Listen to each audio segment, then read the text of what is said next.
Randolph Scott was Hollywood's invincible cowboy, famous for his stoic stare in masterpieces like Ride Lonesome. But he wasn't acting. That famous silence was the look of a hostage. The man who symbolized absolute freedom on screen was in reality a corporate slave.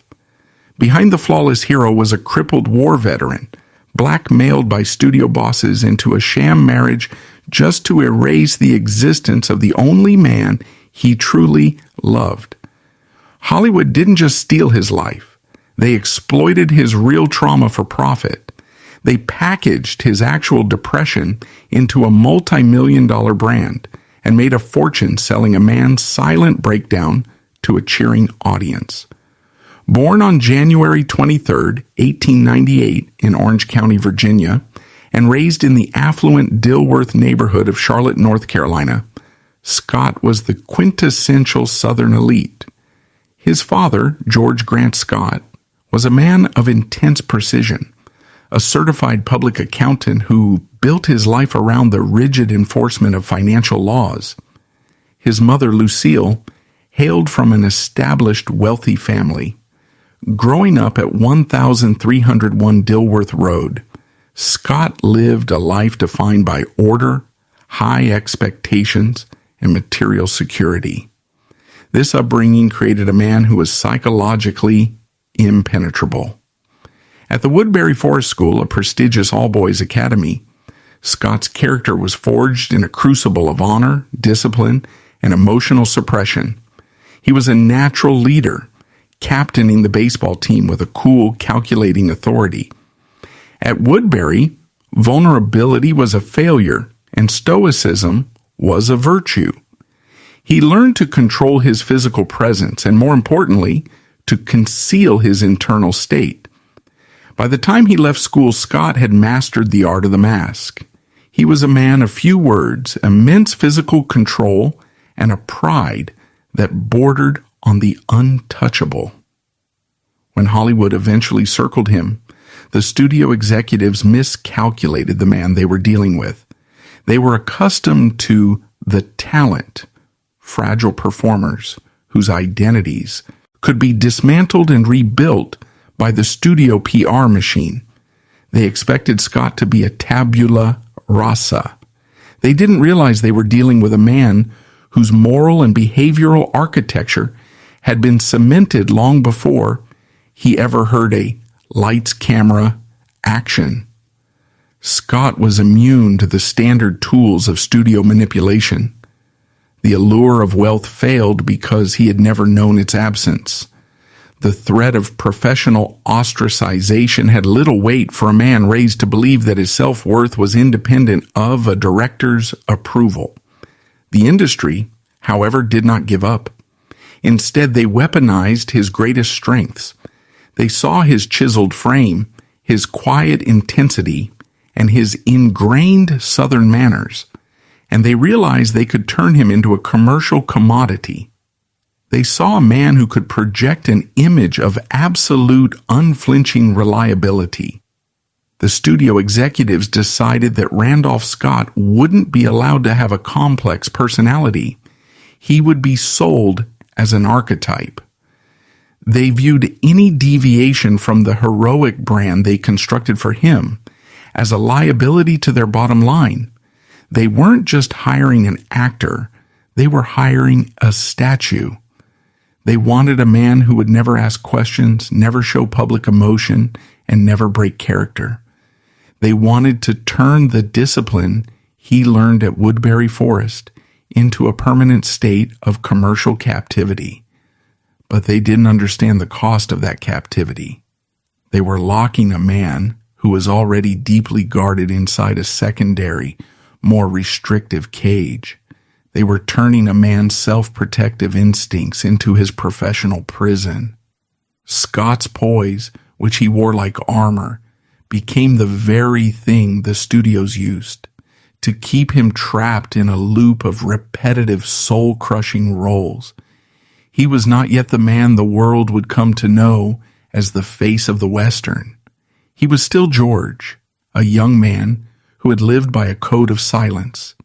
He was about to leave his comfortable elite life behind for the chaos of the Great Way, or a move that would sharpen his capacity for emotional compartmentalization, the very tool he would later use to survive and eventually suffer within the Hollywood system.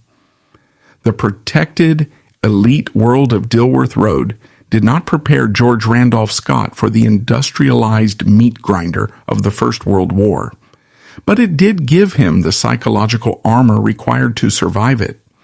In April 1917, the United States entered the Great War.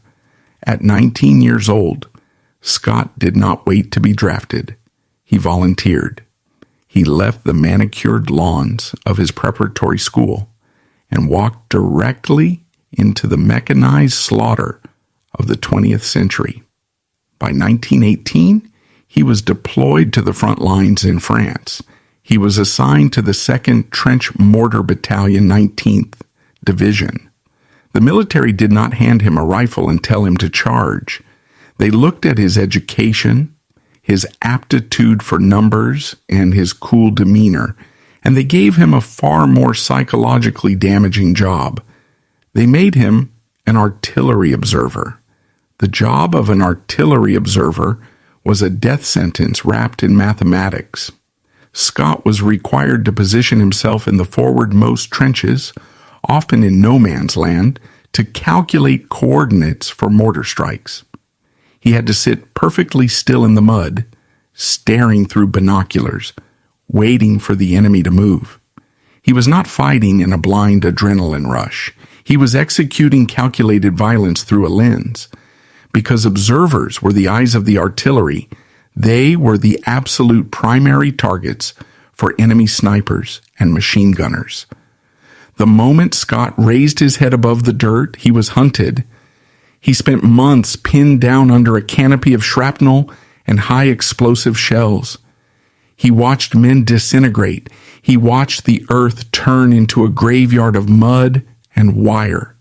There was no glory in the trenches, only a desperate animalistic clinging to survival. Faced with the daily arbitrary reality of death, Scott retreated inward. He and his fellow soldiers in the observation posts had only under a defense mechanism against the psychological terror, the Bible. Scott read the scriptures relentlessly in the trenches. It was not just an act of religious devotion. It was an anchor. It was a way to maintain mental order in a universe that had descended into total chaos. The war taught him a brutal lesson that Hollywood would later exploit. The only way to survive an uncontrollable, hostile environment is to completely lock down your internal emotions. He survived the war, but the George Scott who returned to America in 1919 was not the boy who had left. He brought the war home with him, burying the trauma beneath the immaculate, well-mannered exterior of a Southern gentleman. He never spoke of the bodies. He never spoke of the sniper fire. He compartmentalized the horror. Seeking to reclaim the physical vitality of his youth, Scott enrolled at the Georgia Institute of Technology. He had a singular focus: professional football. He wanted the structure, the physical cohesion, and the clear-cut rules of the gridiron to replace the formless terror of the battlefield. He possessed the size, the speed, and the aggression to succeed, but the universe had other plans. During a brutal practice session, Scott suffered a catastrophic back injury. His spine was severely and permanently damaged. In an instant, his athletic career was annihilated. This was not a temporary setback. It was a lifelong sentence of chronic, agonizing physical pain. The injury permanently altered his posture and his mobility. Decades later, film critics would praise his famous stiff-backed, deliberate walk on camera. They called it the stride of a stoic hero. The brutal truth was that he walked that way because his spine was fused with pain. The studio system would eventually take his physical suffering and market it as masculine grace. With his body broken and his athletic dreams shattered, Scott retreated to the only place that made logical sense, his father's accounting firm. He returned to North Carolina and took a desk job. For a man who had survived the artillery barrages of France, sitting in a quiet room auditing ledgers was a different kind of death. It was soul-crushing. The quiet, predictable numbers offered no solace. The physical pain in his back was a constant reminder of what he had lost.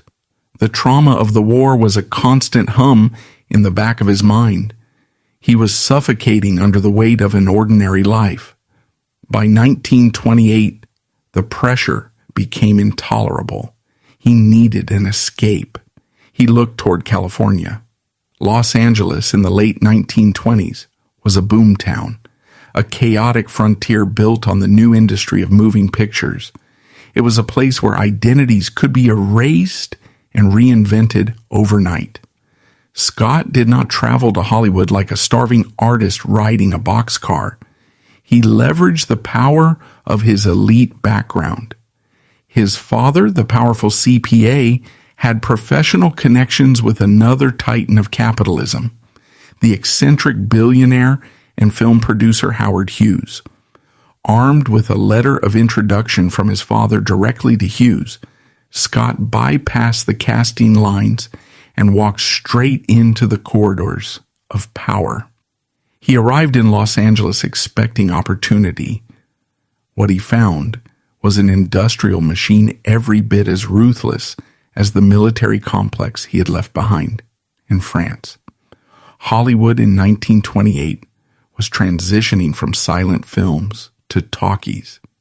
The studio bosses were desperate for men who looked good and sounded right.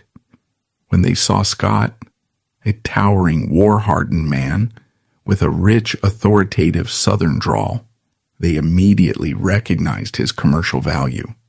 He was signed to a contract, but the very first thing they did was strip him of his identity. The studio executives decided that the name George was too common, too soft. It did not fit the product they wanted to sell. Without hesitation, they erased his first name. From that moment on, he was legally and professionally rebranded as Randolph Scott. This was the first step in a systematic process of psychological dismantling. The studio did not view him as a traumatized war veteran or a man living with severe chronic pain. They viewed him as a highly valuable piece of meat. They recognized the deep, quiet intensity in his eyes, an intensity born from surviving artillery fire, and they decided to bottle it. They saw the rigid discipline he had learned at Woodbury Forest, and they weaponized it against him, demanding absolute, unquestioning obedience to the studio's grueling production schedules. Scott had escaped the boredom of the accounting desk, but he had walked blindly into a psychological slaughterhouse. The studio system was a capitalist machine designed to consume the human soul and spit out celluloid profit.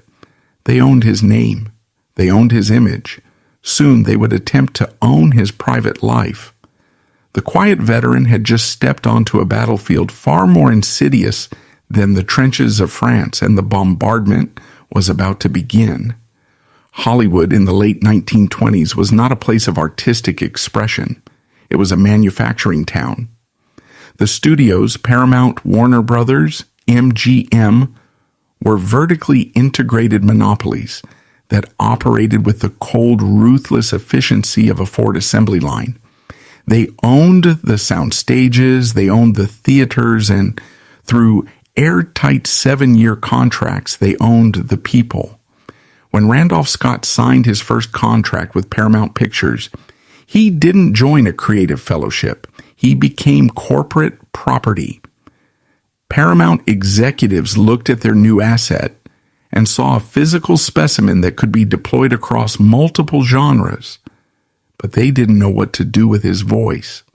The industry was in the terrifying throes of the transition from silent films to talkies. Actors who had made millions relying on pantomime, were suddenly being fired because their voices were too thin, too ethnic, or too grating for the new microphones. Scott had a rich, resonant, educated Southern drawl. It was authentic. But Paramount wasn't interested in his authenticity on camera. Not yet. Instead, they handed him a humiliating first assignment. He was not hired to act. He was hired to be a vocal coach for a man who was already a massive star, Gary Cooper. The film was The Virginian.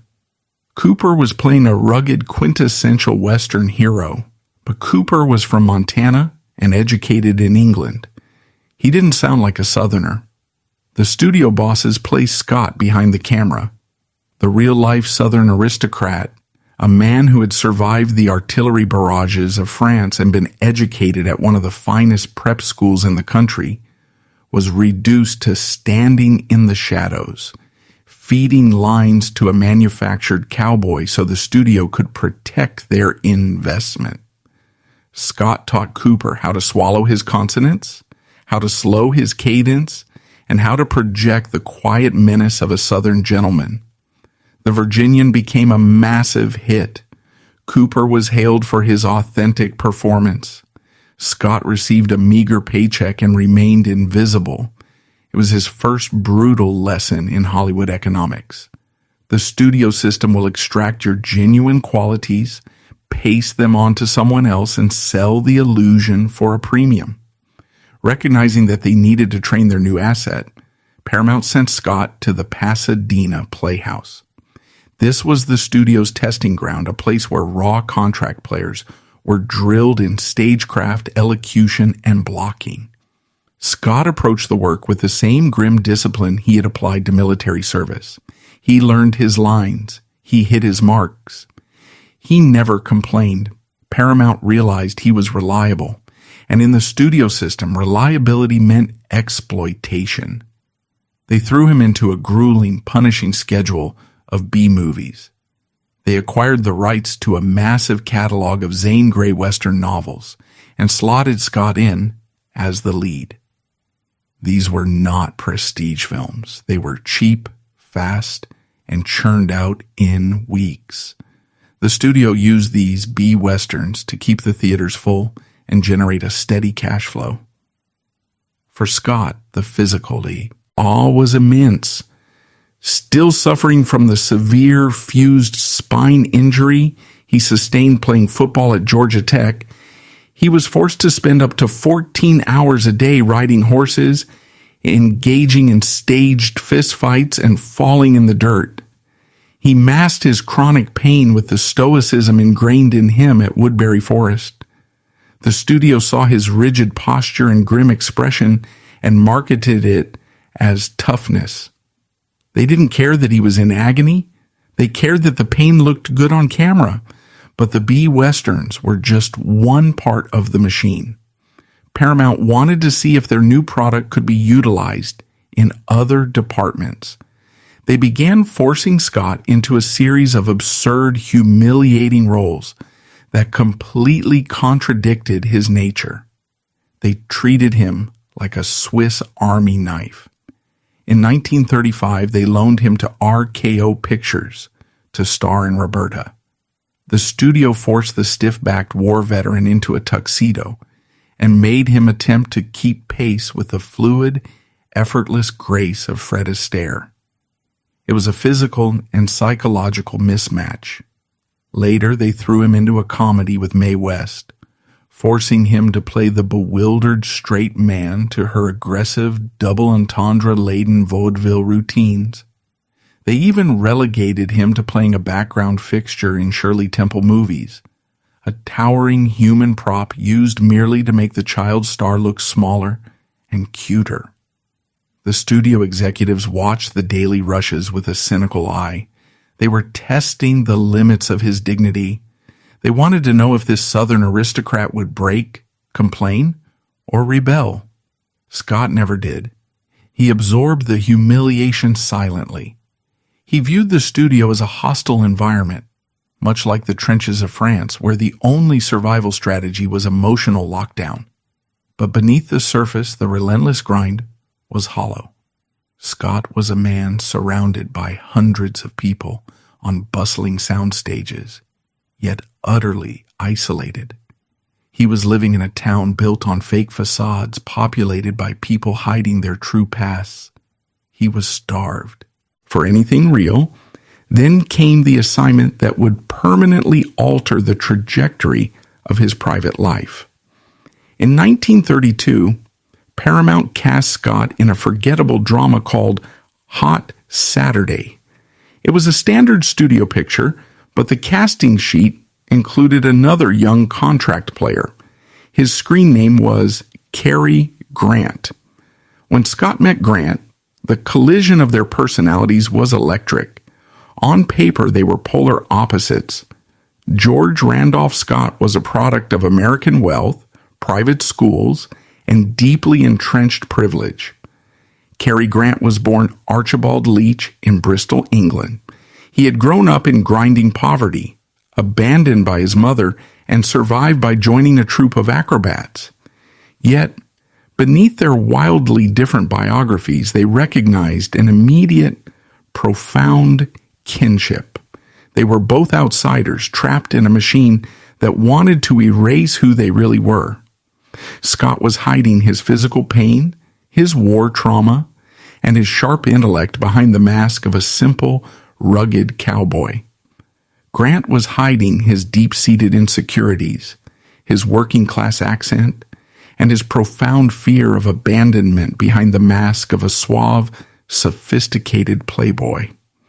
They were two men forced to lie for a living, and in each other they found the one place where they could finally tell the truth. The connection was immediate and undeniable. They bypassed the standard Hollywood courtship of studio-arranged dates and public relations stunts. They didn't care about the whispers on the Paramount lot. They pooled their studio salaries and rented a sprawling, magnificent beach house in Malibu. The press immediately dubbed it Bachelor Hall. For Scott and Grant, the Malibu house was not a bachelor pad. It was a fortress. It was a heavily guarded sanctuary away from the prying eyes of the studio fixers, the gossip columnists, and the brutal demands of the production schedule. Inside the walls of Bachelor Hall, they could drop the product lines. Scott didn't have to be the stoic Western hero. He could be the sharp, financially brilliant man who read the Wall Street Journal with his morning coffee. Grant didn't have to project flawless charm.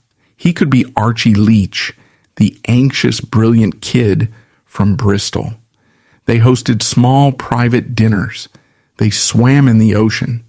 They posed for a series of incredibly intimate, candid photographs by fan magazines. Images of two men in bathing suits, laughing, eating breakfast together, radiating a genuine domestic happiness that no studio director could ever manufacture. For a brief shining window in the early 1930s, they lived in open defiance of the Hollywood machine. They were young, they were wildly attractive, and they were in love. They thought they could outsmart the system. They thought their rising box office numbers would protect them.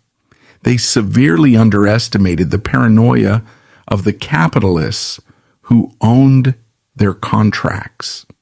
In the corporate boardrooms of Paramount and RKO, the executives were not looking at photographs of two happy men. They were looking at ledgers, and the ledgers were terrifying. Hollywood was selling a very specific product to the American public, particularly the audience in the conservative heartland. They were selling a rigid, idealized version of masculinity. Randolph Scott was being positioned as the ultimate rugged individualist. Cary Grant was being built into the ultimate ladies' man. The studio bosses, men like Adolf Zukor and Louis B. Mayer, realized that if the American public discovered the reality of Bachelor Hall, the illusion would shatter. The audiences in the Midwest and the South would stop buying tickets. The financial projections showed a potential catastrophe. A leading man who lived openly with another man was not a human being in love. In the eyes of the studio, he was a depreciating asset. He was a multi-million-dollar liability. The executives could not allow their investments to be threatened. The era of the pre-code leniency was slamming shut. A new puritanical wave of censorship, driven by the Hays Code, was sweeping through the industry. The studios were handed the ultimate weapon to control their stars, the morality clause. Embedded in every contract was a clause stating that the studio could terminate an actor, seize their earnings, and blacklist them from the industry if they engaged in any behavior that offended public decency. The studio fixers, the ruthless men hired to bury scandals, intimidate journalists, and control the actors, were dispatched. The whispered warnings began. The executives pulled Scott and Grant into closed-door meetings. The ultimatum was not delivered as a moral lecture. It was delivered as a business transaction.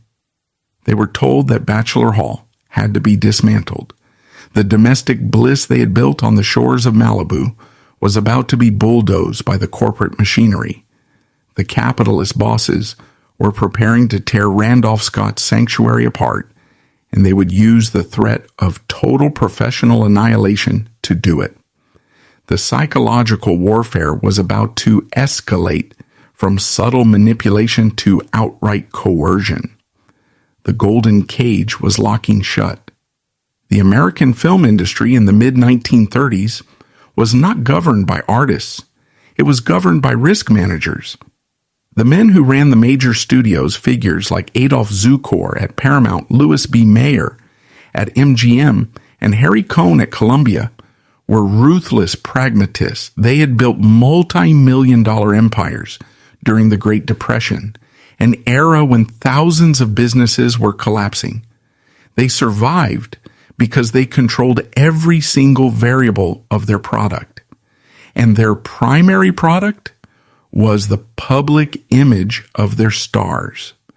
When the studio executives looked at the domestic arrangement between Randolph Scott and Cary Grant at the Malibu beach house, they did not see a private relationship.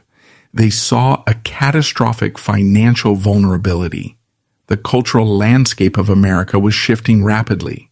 The lenient, jazz-soaked era of the 1920s and early 1930s, the pre-code era, was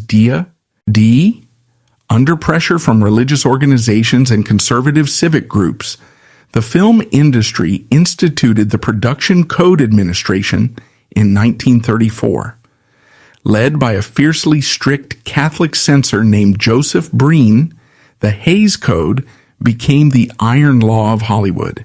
The code dictated exactly what could and could not be shown on screen. It banned any depiction of homosexuality, which it categorized as sex perversion. But the studios took it a step further. They enforced the code not just on the screen, but in the private lives of their employees. This was achieved through the morality clause, embedded in the boilerplate text of every 7-year studio contract. The morality clause gave the studio the absolute legal right to fire an actor, seize their royalties, and permanently blacklist them from the industry if they engaged in conduct that offended public decency. It was a corporate guillotine held constantly over the necks of the performers. To enforce this clause, the studios employed fixers. These were aggressive, often violent men who operated in the shadows. They wiretapped phones, bribed police officers, bought off gossip columnists, and deployed networks of private investigators. They knew exactly who was sleeping with whom, who was drinking too much, and who was keeping secrets. The fixers were dispatched to Bachelor Hall. The ultimatum was delivered behind closed doors in executive offices. The message was explicit: dismantle the Malibu arrangement, or the studios would destroy both of their careers. They would leak the truth to the press, frame it as a scandal, and ensure neither man ever worked in the entertainment industry again. The psychological abuse began with Cary Grant. Grant was the more vulnerable of the two. Unlike Scott, who had generational wealth and a secure aristocratic background to fall back on, Grant had nothing but his career. He was a former street acrobat who lived in terror of poverty. The studio executives knew this, and they squeezed him. Under immense corporate pressure, Grant folded. In February 1934, in a highly publicized and hastily arranged ceremony, the studio forced Grant to marry the actress Virginia Cherrill. The wedding was a media circus, carefully choreographed by the studio publicity departments to project an image of aggressive, conventional heterosexuality. Scott was left in the Malibu house alone. The isolation was immediate and profound. He was forced to watch his partner perform a manufactured romance for the cameras, knowing the entire marriage was a corporate transaction designed to protect ticket sales.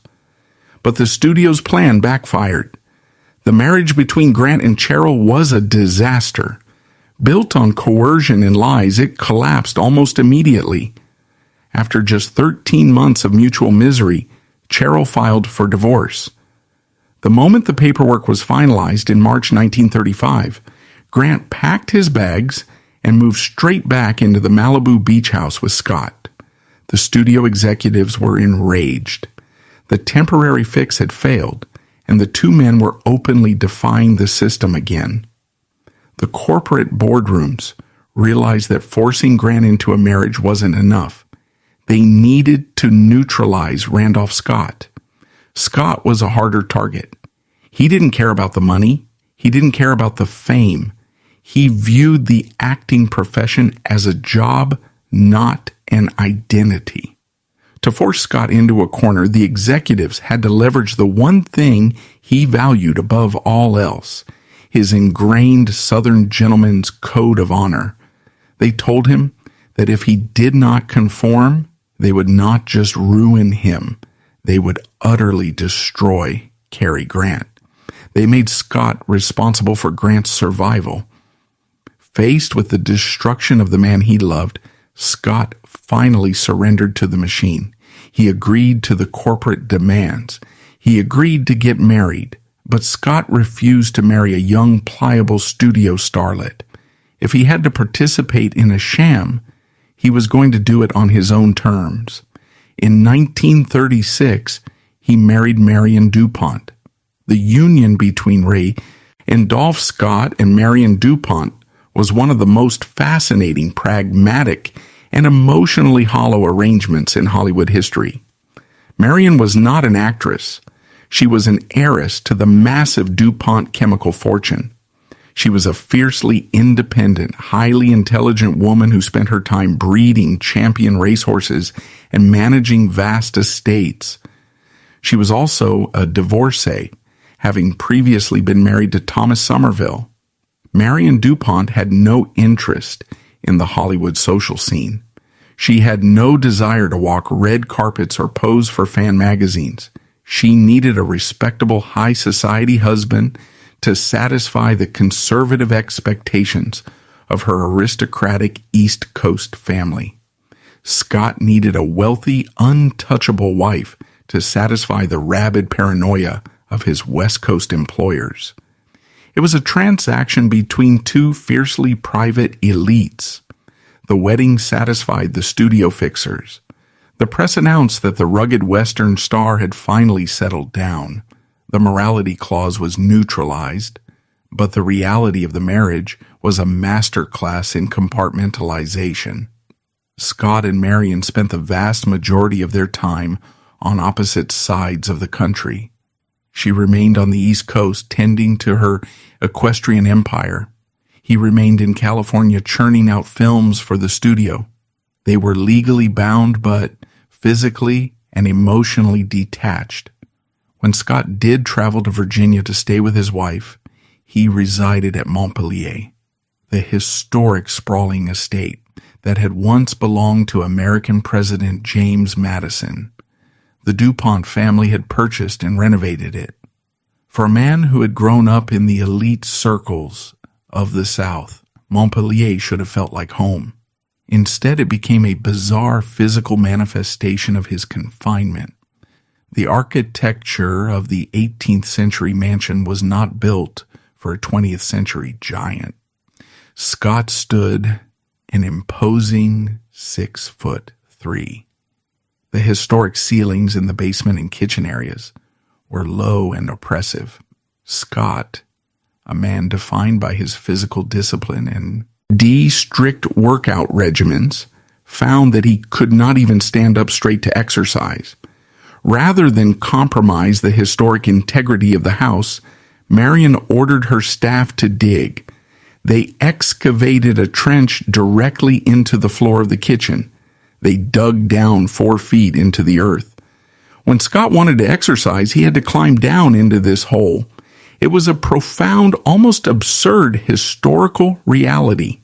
The great American cowboy, the multi-million-dollar box office idol, spent his private time standing in a 4-foot ditch in his wife's basement just so he wouldn't hit his head on the ceiling.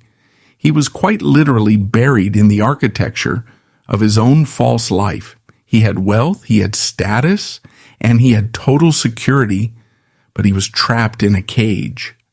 As the 1930s drew to a close, the psychological toll of this existence began to harden him. He retreated further behind his stoic mask. He treated his film sets not as artistic endeavors, but as hostile work environments. He arrived exactly on time. He delivered his lines with flawless mechanical precision, and he left the moment the director yelled cut. He formed no attachments. He made no friends among the crew. Then, on December 7th, 1941, the Japanese attacked Pearl Harbor. The United States was thrust into the Second World War. For Randolph Scott, the outbreak of war triggered a deeply ingrained sense of duty. He was a veteran of the First World War. He knew what combat meant. Despite being 43 years old, he immediately went to the military recruitment office to enlist. He wanted to return to the artillery. He wanted to strip away the makeup, the costumes, and the lies of Hollywood and do something real. He stripped down for the medical examination. The military doctors looked at his chart. They looked at the severe permanent damage to his spine, the legacy of his catastrophic football injury in 1919. The verdict was swift and absolute.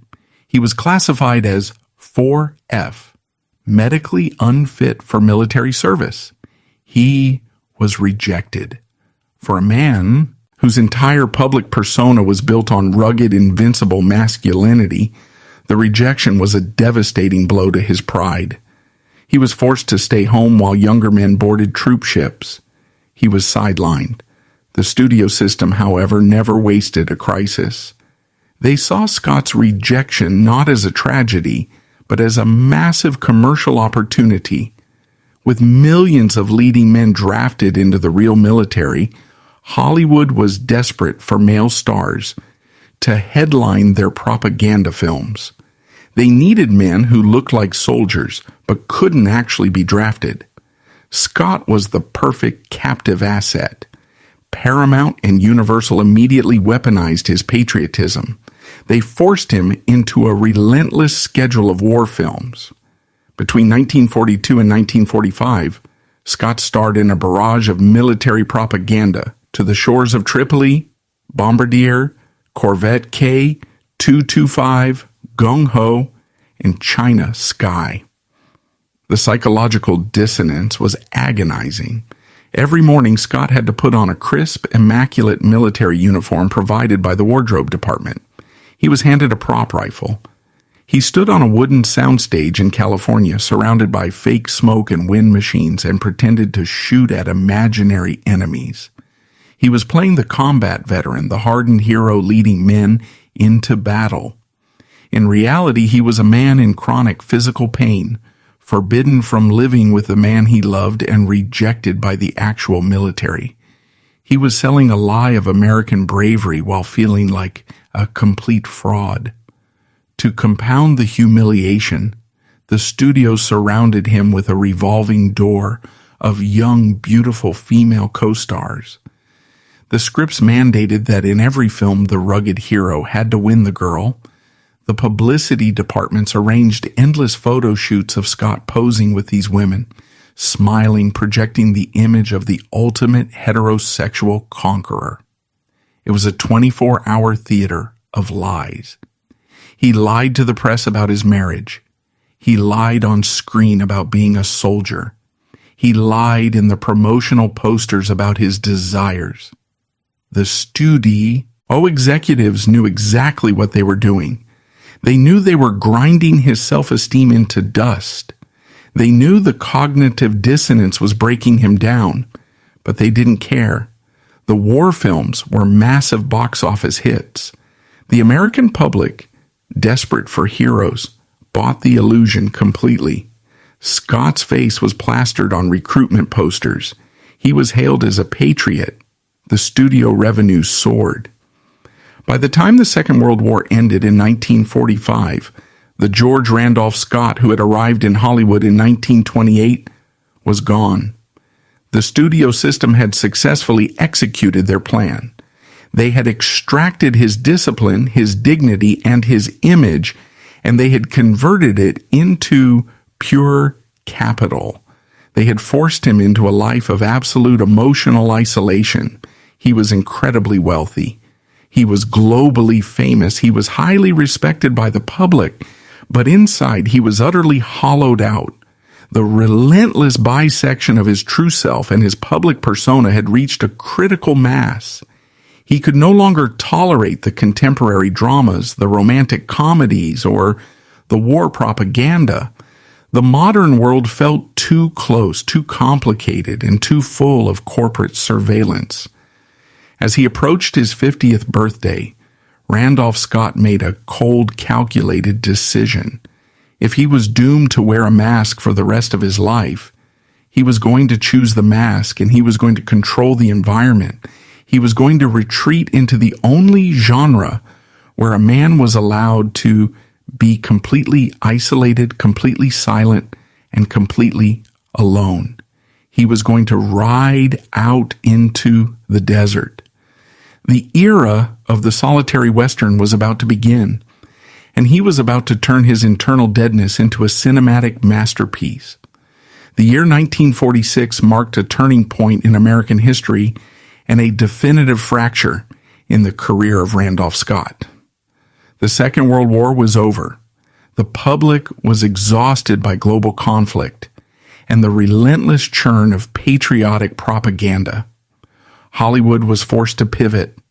The studios needed a new narrative to sell, one that offered simplicity, clear moral boundaries, and an escape from the complex anxieties of the atomic age. They found their answer in the American West. For Scott, the post-war era brought a moment of cold, pragmatic clarity. He was approaching 50 years old. He had spent nearly 2 decades as a utility player for the studio system, forced into musicals, comedies, and war films that stripped him of his dignity. He was exhausted by the masquerade. He realized that if he remained a standard contract player, the studios would eventually discard him for younger, cheaper talent. Scott made a ruthless, highly calculated business decision. He severed ties with all other genres. He announced that from 1946 onward, he would exclusively star in Westerns. Furthermore, he demanded they be shot in color. He refused to be relegated to cheap, black and white B-movies. This was not an artistic awakening. It was a strategy for survival. Scott understood that the Western genre offered him a unique form of professional insulation. In a Western, a man was expected to be silent. He was expected to be isolated. The genre did not require him to perform witty banter in drawing rooms or pretend to romance 20-year-old starlets. enforced uncomfortable love scenes. The Western allowed him to stand alone against a landscape. It was the only cinematic environment that matched his internal psychological state. But Scott did not just change his acting focus. He changed his financial reality. He knew the studios were exploiting him, taking the lion's share of the profits while paying him a flat salary. To break the cycle of exploitation, he had to own the means of production. In a move that shocked the Hollywood establishment, Scott partnered with producer Harry Joe Brown to form their own independent production company, Randolph Pictures. This was a masterstroke of corporate maneuvering. By producing his own films, Scott bypassed the studio executives. He hired his own crews. He selected his own scripts. He controlled the budgets. He read the Wall Street Journal on set between takes, tracking his investments and calculating distribution percentages. The studios still distributed the films, but Scott was no longer an employee. He was a partner. He had finally beaten the executives at their own game. With his financial independence secured, Scott retreated to the deserts of California and the rocky terrains of Lone Pine. These remote, punishing locations became his sanctuary. Far away from the gossip columnists, the studio fixers, and the suffocating high society of Los Angeles, he could finally breathe. On these harsh, dusty sets, Scott formed no deep attachments with his human co-stars. His truest, most consistent companion was not a person, but an animal. It was a magnificent Palomino horse named Stardust. For a man who had spent his entire adult life being manipulated by human beings, the bond with Stardust was profound. A horse did not care about box office receipts. A horse did not care about morality clauses, fake marriages, or hidden relationships. A horse required only consistency, respect, and clear commands. Scott rode Stardust in film after film. They moved as a single unit. In the vast, empty landscapes of the West, the quiet, towering man and the golden horse became an iconic silhouette. It was a relationship built on absolute unspoken trust, something Scott could never achieve in Hollywood. The defining era of Scott's career and the ultimate commodification of his psychological pain began in the mid-1950s. This period was defined by his collaboration with a brilliant marginalized director named Bud Boetticher. Boetticher was not a typical Hollywood director. He was a former professional bullfighter in Mexico. He understood violence intimately. He understood the stark, unsentimental reality of death. When Boetticher looked at Randolph Scott, he did not see a conventional movie star. He saw a man who was deeply, fundamentally aged. He saw a man whose spine was fused from an old injury, moving with a stiff, agonizing deliberation. He saw the trauma of the First World War and decades of forced emotional suppression etched into the lines of Scott's face. Boetticher, working closely with screenwriter Burt Kennedy, realized they did not need to write complex dialogue for Scott. They just needed to put a camera in front of him and let his natural exhaustion do the work. Together, they produced a series of 7 low-budget, fiercely intelligent westerns that became known as the Renown Cycle. Films like 7 Men from Now, The Tall T, Decision at Sundown, Buchanan Rides Alone, Ride Lonesome, and Comanche Station. Today, these films are studied by film scholars as absolute masterpieces of the genre. The structure of a Boetticher Scott Western was brutally minimalist. The plots were stripped down to their barest bones. Scott always played a variation of the same character, a solitary, aging man driven by a singular, often grim purpose. He was usually a widower. He was a man who had lost everything of value and was wandering a hostile landscape, seeking revenge, delivering a bounty, or simply trying to survive. In 7 Men from Now, Scott plays a former sheriff hunting the men who killed his wife in a robbery. In Ride Lonesome, he is a bounty hunter dragging a killer across the desert, hiding a deeply personal motive. The villains in these films were often charismatic, talkative, and highly active. Scott, by contrast, was a monolith of silence. The cruel, unspoken truth of the renowned cycle was that Randolph Scott was no longer acting. When he stood in front of the camera, staring blankly at the horizon, he was not pulling from an actor's toolkit. He was simply existing in his own skin. The grief, the isolation, and the moral ambiguity of his characters were not performances. He was bringing the actual crushing weight of his real life onto the screen. The agonizing stiffness in his walk was not a character choice. It was the reality of a man whose body was broken, refusing to show weakness. The deadness in his eyes was the result of a man who had been forced to live a lie for 30 years. He was projecting his own internal bisection. The tragedy of losing Cary Grant to the Hollywood machine, the humiliation of his sham marriage, the years of smiling for the press while rotting on the inside, it was all there, baked into the celluloid. The Hollywood distribution machine recognized exactly what was happening. The executives knew Scott was a man deeply isolated, operating on the very edge of emotional exhaustion. But in the ruthless calculus of capitalism, a broken soul is just another raw material.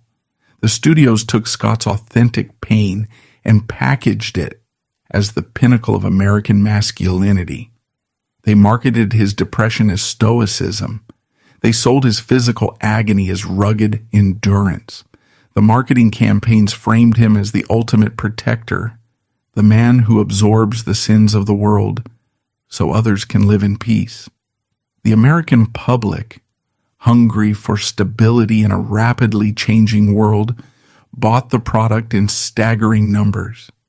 Millions of working-class people bought 50-cent tickets to sit in dark theaters and watch Randolph Scott suffer silently on screen.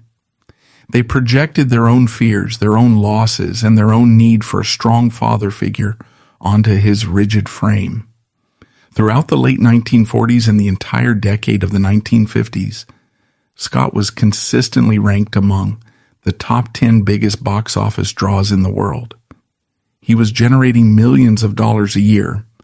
The studio executives who had once threatened to destroy him were now cashing massive checks off his image. It was a perfectly self-sustaining, utterly parasitic cycle. The industry had broken the man, and then the industry sold the pieces of him back to the public for a profit. Scott had achieved total financial independence and global fame, but he had done it by commodifying his own misery. He was the wealthiest man in a prison he had helped design. As the 1960s approached, the cultural landscape was about to shift violently again. The simple morality of the classic Western was dying, replaced by the cynicism and violence of a new era. Randolph Scott was in his 60s. His body was failing. His wealth was immense. The machine had taken everything it could. The time had come for the solitary writer to make his final exit, but the shadow of the system he served would follow him to the grave. By 1962, the Hollywood that Randolph Scott had conquered was disintegrating. The old studio system, the monolithic machine that had owned his name, dictated his marriages, and weaponized his trauma, was collapsing under its own weight. The public no longer wanted simple, stoic cowboys. A new generation of filmmakers was emerging, armed with cynicism and a desire to dismantle American myths. The classic Western was dying. Scott was 64 years old. He did not wait for the industry to discard him. He chose the time and place of his exit with the exact, cold precision of a military tactician. His final film was Ride the High Country, directed by a young, fiercely uncompromising filmmaker named Sam Peckinpah. The movie was a violent, unromantic elegy for the Old West. For his swan song, Scott made a deliberate, shocking choice. After decades of playing the incorruptible hero, he chose to play Gil Westrom, an aging, cynical former lawman who compromises his morals for money. It was a staggering piece of meta-commentary. On screen, Scott was playing a man who had sold out his ideals to survive in a changing world. It was the closest he ever came to confessing his own Hollywood reality to the public. When production wrapped, there was no grand farewell party. There were no sentimental press conferences. Scott simply took off his Stetson, walked off the sound stage, and severed his ties with the film industry forever. He never acted in another movie. He never gave another on-camera interview. IEW. He didn't have to. Unlike the vast majority of his peers who found themselves broke and desperate when their studio contracts expired, Scott held the ultimate leverage. He had beaten the Hollywood executives' bosses at their own game. During the thousands of hours he spent waiting on dusty film sets, Scott had not been socializing. He had been reading the Wall Street Journal. He took the flat salaries the studios paid him in the 1930s and 1940s, and the massive profits he earned from his independent production company in the 1950s. And he ruthlessly invested them. He bought thousands of acres of prime real estate in the San Fernando Valley and Palm Springs before the post-war housing boom. He invested heavily in oil wells, municipal bonds, and blue-chip securities. By the time he retired, Randolph Scott was sitting on a personal fortune estimated at $100 million. He had successfully built a fortress of wealth around himself. He lived in a sprawling, custom-built mansion in Beverly Hills. His daily routine was a master class in rigid, wealthy isolation. He woke up, read the financial markets, and went to the Los Angeles Country Club to play golf with corporate CEOs and politicians. He completely froze out the entertainment press. If a studio executive or a producer called his home offering a script, Scott's staff was instructed to hang up the phone. He had achieved absolute financial and physical security, but the psychological reality of his retirement was far darker. Scott had built a golden cage, but it was still a cage. He shared this highly insulated life with Patricia Stillman, whom he had married in 1944 following his divorce from Marion DuPont. Their marriage was stable, deeply respectful, and intensely private. Patricia understood the boundaries of the man she married. She provided the quiet, conservative domesticity that his public image demanded and his exhausted mind required. Yet the trauma of his youth, the artillery shells of France, and the psychological warfare of the studio fixers left a void that money and domestic routine could not fill. Scott began to seek a different kind of absolute authority. He found it in evangelical Christianity. He became a devout fundamentalist Christian and forged a deep, intensely personal friendship with the world's most powerful Protestant leader, Reverend Billy Graham. For Scott, religion was not a casual Sunday obligation. It was a mechanism for survival.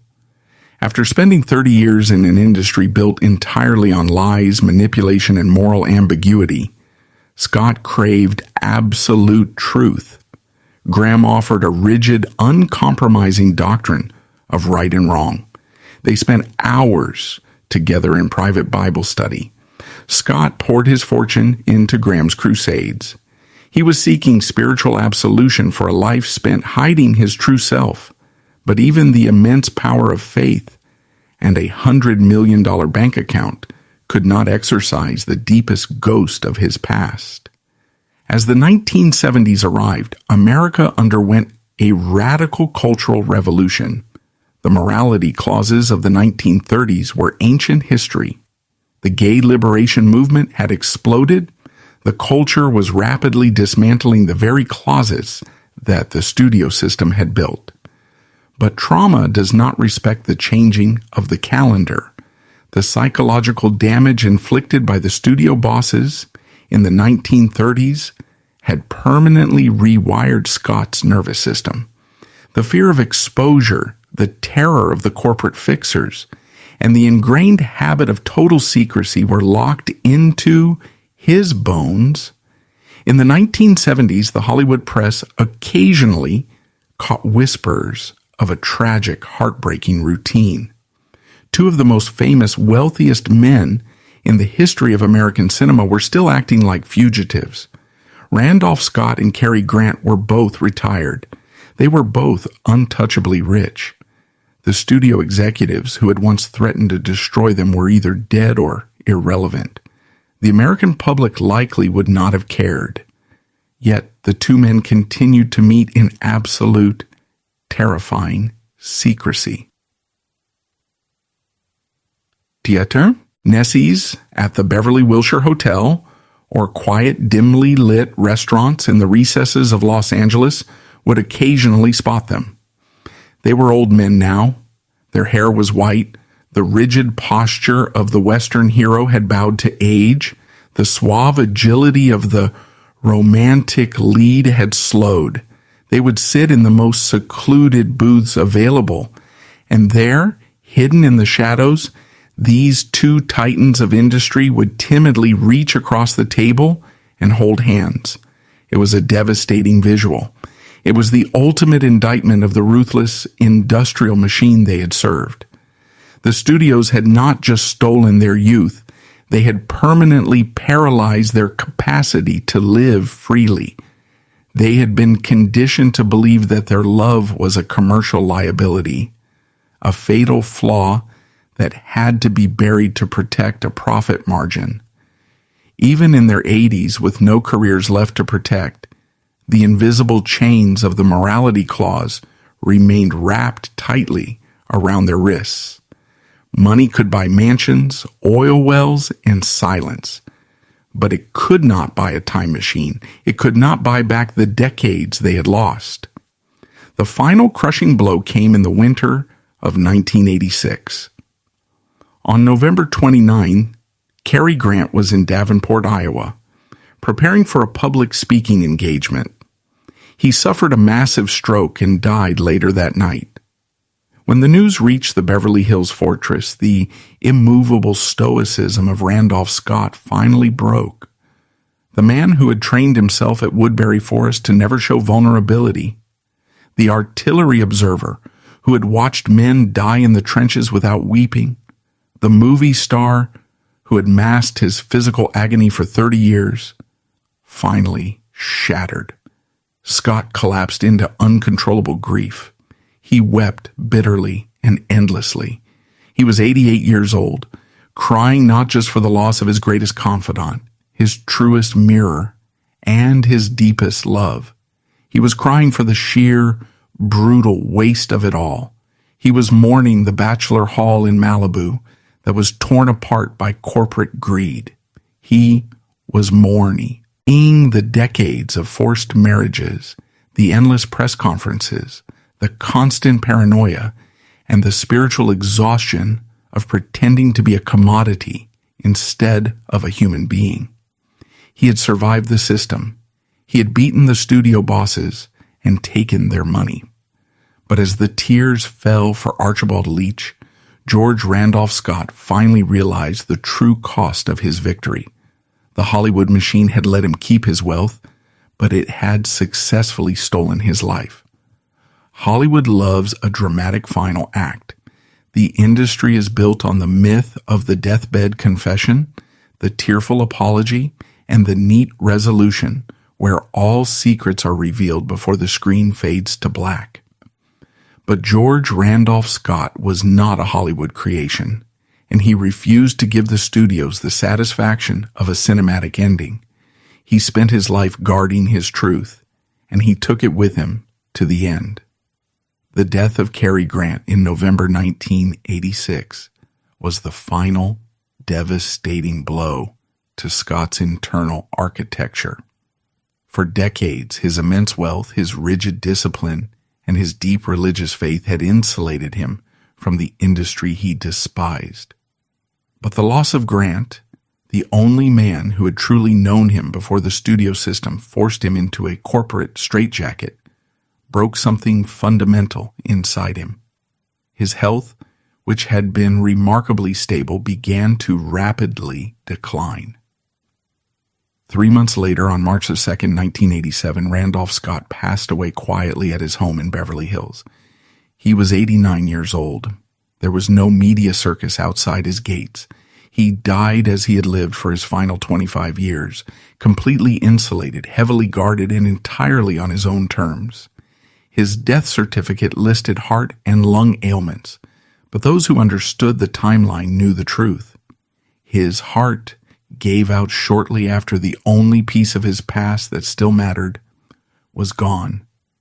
His funeral was a stark contrast to the grand theatrical memorials usually afforded to box office titans. Held at the Beverly Hills Presbyterian Church, service was small, intensely private, and fiercely protected from the press. The eulogy was not delivered by a studio executive or a famous co-star. It was delivered by his closest confidant, Reverend Billy Graham. Graham stood before the small gathering and spoke of a man the public never knew.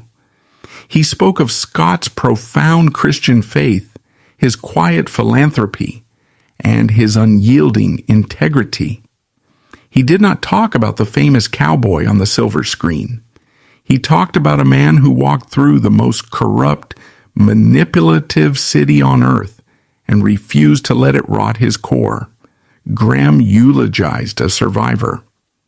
In the immediate aftermath of his death, the press waited for a memoir. They waited for a secret diary or a hidden letter to be unsealed, some posthumous confession where the great American hero finally admitted to the rumors that had circulated in the shadows for 50 years. Scott left them nothing. He did not write a tell-all book. He did not leave a scandalous manifesto. But he didn't need to. The indictment of Hollywood did not require a written confession. It required only time. As the years passed and the old studio enforcers died off, the iron grip of the morality clauses rusted away. Biographers, historians, and film scholars began to dig into the archives.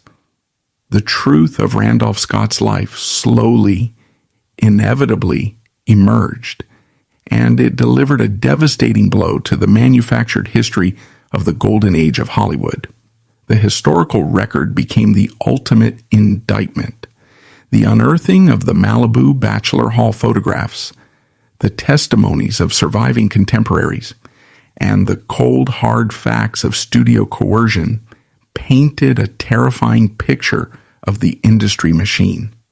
History revealed that the studios had taken a traumatized World War I veteran, suffering from a fused spine, stripped him of his name, and forced him into a lifelong charade.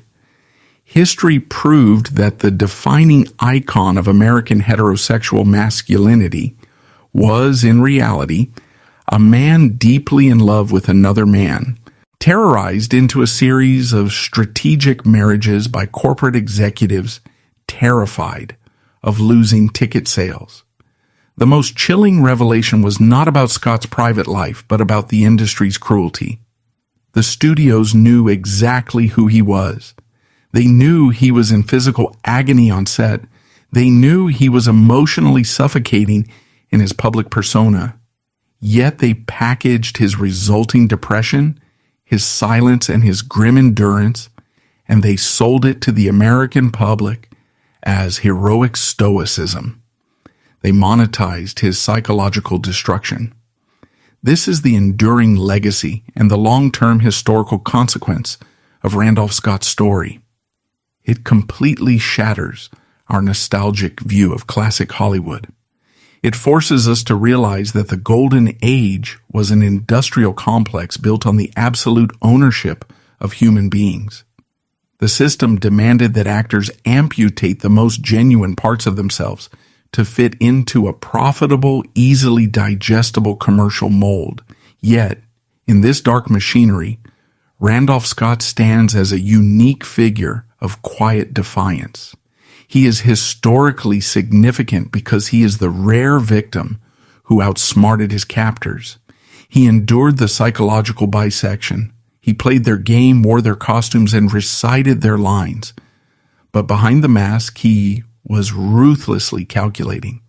He took the millions of dollars they generated from his pain and built an impenetrable fortress that the studios could not breach. He was a man who lived his entire adult life in a hostage situation, but he negotiated his own ransom. We look back at him today not just as a movie star, but as a testament to the fragile, fierce resilience of the human spirit when placed under immense corporate pressure. His life asks us a haunting question. How much of ourselves are we willing to sell to the world? And what is the true cost of hiding who we really are?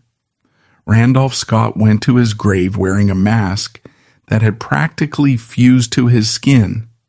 The capitalist system forced him to live as a shadow, a highly paid ghost in a town of illusions. They bought his face, they bought his labor, they dictated his public reality, but they never got his soul. That he kept for himself. And in the brutal mathematics of Hollywood, surviving with your soul intact is the only victory that matters.